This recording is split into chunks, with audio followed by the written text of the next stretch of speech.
Hi guys, keto ഡയറ്റിന് പറ്റിയ ഒരു liver റോസ്റ്റാണ് തയ്യാറാക്കാൻ പോകുന്നത്. അതിനായി വെളിച്ചെണ്ണ ചൂടായി വരുമ്പോൾ ഇഞ്ചി, വെളുത്തുള്ളി, പച്ചമുളക് എന്നിവ വഴറ്റിയെടുക്കുക. സവാള ചേർത്ത് കൊടുക്കുക.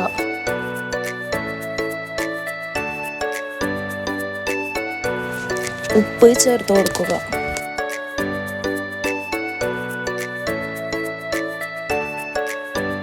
തക്കാളി ചേർത്ത് കൊടുക്കുക.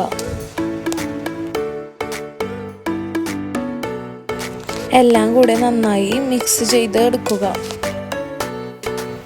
ബ്രക്കോളി ചേർത്ത് കൊടുക്കുക. ക്യാപ്സിക്കം ചേർത്ത് കൊടുക്കുക. മുളക് പൊടി ചേർത്ത് കൊടുക്കുക. നന്നായി വഴറ്റിയെടുക്കുക. ഗരം മസാല ചേർത്ത് കൊടുക്കുക. അതിനുശേഷം ലിവർ ചേർത്ത് കൊടുക്കുക. എല്ലാം കൂടെ നന്നായി മിക്സ് ചെയ്ത് എടുക്കുക. ലിവർ റോസ്റ്റ് തയ്യാറായിട്ടുണ്ട്. എല്ലാവരും ട്രൈ ചെയ്ത് നോക്കുക. ഫീഡ്ബാക്ക് അറിയിക്കുക. Thanks for watching.